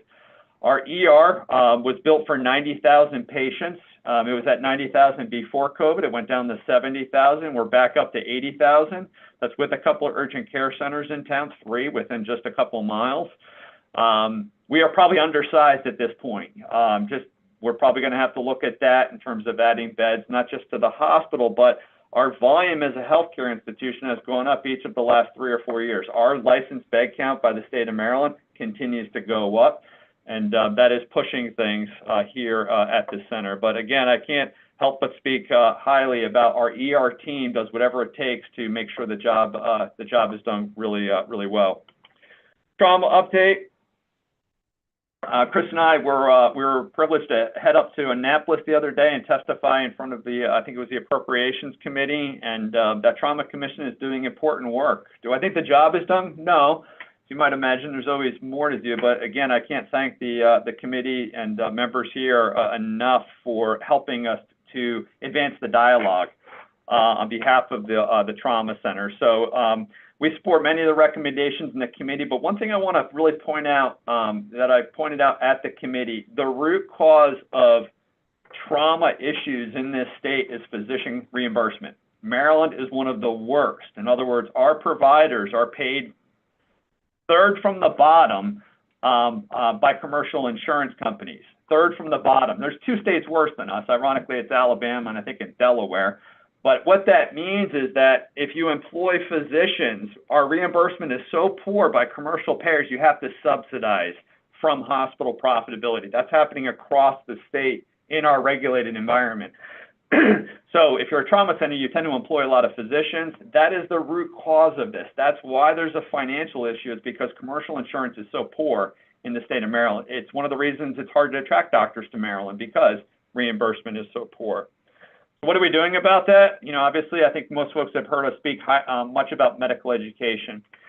Because we have significant volume in pathology, we're very busy, and the pathology of the Eastern Shore, let's face it, we probably don't always eat as well as we can. We have a lot of chronic disease. We have things that physicians see that they could work in another environment and never see for 5 years. It happens a lot here. And that allows us, because we've got a highly trained medical staff, to head down this medical education pathway. We are well on our way. We are proceeding until apprehended. We have 2 residencies in full swing at this point. Anesthesia starts this summer. The cardiology fellowship starts this summer. Family medicine starts next year.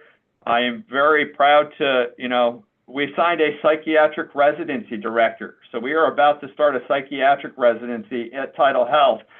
We have a psychology program starting. So we will have psychiatrists and psychologists working in behavioral health. We have a whole host of fellowships in the works here, all scheduled to start in the next couple of years. When all is said and done, we will be the 3rd largest academic training center. We don't have a college or medical school, but we will be the 3rd largest residency and fellowship in the state of Maryland, behind the 2 main campuses of Hopkins and Maryland. And why shouldn't we be? Again, let's go back to the Eastern Shore. What's the population? Why should Baltimore have multiple level 2 and 1 trauma centers in addition to shock trauma? We probably will be talking about increasing our trauma level at some point. Why not? Why shouldn't the Eastern Shore have a level 2 trauma center and the capabilities associated with that when you have 500,000 people coming to the shore? By proceeding down the medical education path, you're able to, again, expand services at a lower cost, higher quality, so people ultimately don't have to travel. So we're pretty fortunate where we're heading at this point. Really excited about everything on this list. And then right now it's targeted at about 200 residents and fellows. And 2024, a couple are starting. 2025 is busy. And 2026, again, is when a whole bunch of fellowships will be starting here at Tidal Health. So again, I want to thank this group for the support. When I think about things that we're going to need more support on in the future, GME is a conversation that we are having with the HSCRC, and I'm proud to say that the HSCRC is supporting our efforts. We're probably going to go a little deeper and more broad than they want. They tend to be focused on primary care. We think everything's needed. We're short doctors in all disciplines. And if you train rural, you will likely stay rural. So this doesn't just benefit the lower 3 counties. I'd love to see folks settle in the upper counties, over in Western Maryland, and so forth. So GME, again, I think there's support there. And again, in the future, the facility planning from a capital perspective, we'll probably start getting that on your radar. That tower is about $250 to $300 million. It's not insignificant. but it's a couple years out. So with that, be happy to take any questions that you may have. So thank you for your time again. No, thank you, Dr. Leonard. We appreciated the update. Members, we have one other invited guest, and we have a hard break coming up inside 10 minutes. So let's ask questions with that in mind. Senator Mounts. Thank you. I want to apologize for not having my camera on, but I had a visit with some obstetricians and OBGYNs while you were doing your presentation. I just wanted to thank Chris for responding to my text yesterday. We had a briefing by HSCRC on emergency room delays and waits, and they gave us a lot of information. I did grab them offline and talk to them a little bit to establish a dialogue. So if there's any direct communication we need to have, I want to make sure you know that we've made it clear that there's some significant interest there, and done the best we could, at least not to get on the record, but I just want to make sure you know it. We did have a discussion after the hearing with the HSCRC. No question. Okay. That's so is what we say. That is so. Delegate Hutchinson. Thank you, Chair Adams. So, Steve, it's amazing that last year we were talking about, potentially the trauma center shutting down, and this year you're talking about maybe making it a level 2. So that's great news, and I appreciate your enthusiasm. Hey, last week, the Maryland Hospital Association presented an ED presentation, ED wait time presentation to the Health and Government Operations Committee. And at the end, a question was asked to Aaron Dorian from MHA, that since we are the worst state on ED wait times, we're also the only state under the waiver system. So do you have any thoughts about, does the waiver contribute to these ED wait times? So I think first, Delegate Hutchinson, again, thank you for all your support. And it definitely is a much better January now versus last January. And a lot of that was the HSCRC finally recognizing how busy we are and just giving us our volume money of $30 million. And so we still have we still have some issues, but much more reason to be optimistic. Do I think there's a connection? I think yes, in some ways I do. I think. On paper, I am a complete supporter of the model in the state of Maryland. I think it has opportunities, though, and I think the money in the system probably is enough, but I think it tends to be challenged with how it's deployed. My analogy of some of the less efficient hospitals having excess funding, I think there's influences downstream to the hospitals that don't have as much funding. We're the third most efficient in the state. It would be an interesting discussion to go back and look at the data around efficiency, because ultimately the amount of funding, how much staff do you have, how much throughput do you have? I think those are reasonable theories that could be looked at further. Our service excellence is very poor in this state. Patient satisfaction. If they wait 12 hours in the emergency department in any hospital in this state, you're not going to get a good patient satisfaction score. So that's, I think, related. So I think it's there. Is it worth more research to really pinpoint where? Yes, I do. I think it's worthwhile. Just to let you know, Aaron's response was a smile and that there are unintended consequences to the waiver. Yeah. Very good. And so to gentlemen, thank you for your leadership. I'll echo what Tom just said, which is last year's issues you were working through and watching that progress, and also seeing your system as forward thinking, forward looking, and really some of those PowerPoint where you're helping everybody in the state of Maryland and how you go about serving us on the Eastern Shore is so critical to us on the delegation call here today, and we thank you for everything. Thank you all. Okay. Members, last we have at Delegate Grice's request, Benedictine, Scott Evans. Last year, you remember, we did a letter of support for 3 priorities. Scott's going to give us an update and probably some action items. And Scott, all I can tell you, when the bells start ringing, we're going to have to do a hard break. So I'm happy we got you on, and please go ahead. No, thank you so much for making the time and reaching out to me. I'm Scott Evans. I represent the Benedictine School in Caroline County. We are a certified non-public special education school. And even we are in Caroline County, we serve the entire state of Maryland. For those children in counties that county cannot offer the proper education because of their extreme needs, we're there to support them. We also have a residential component. And as Delegate Adams referenced, we're in the process of upgrading our facilities to better meet the needs of the students of Maryland. And we've had some capital requests over the past couple of years, both through the governor's budget and the bond bill. What we are trying to do is update our residential facilities right now. We plan on breaking ground this year, and we had a budget request into the governor that did not make it into his capital budget initially. And that's why we're now doing even more work to work with the legislature, as well as continuing to reach out to the governor's office to be successful. Why are we doing this path? Because 98% of our funding at Benedictine comes through public dollars. The students that we support are public school students in Maryland. We are not a private institution that sets our own tuition. MSDE sets our tuition, and we're an extension of those public schools throughout Maryland.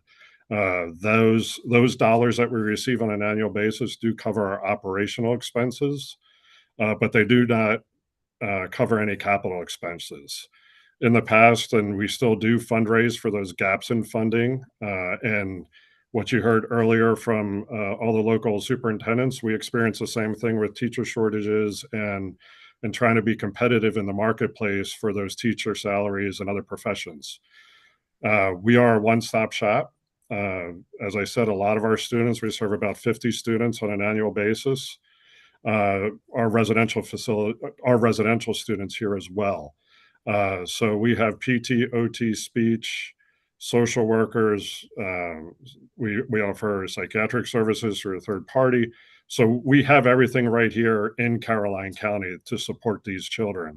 And that's what makes us so unique and different. And we're one of only a few within the state that can offer this level of service to the students of Maryland.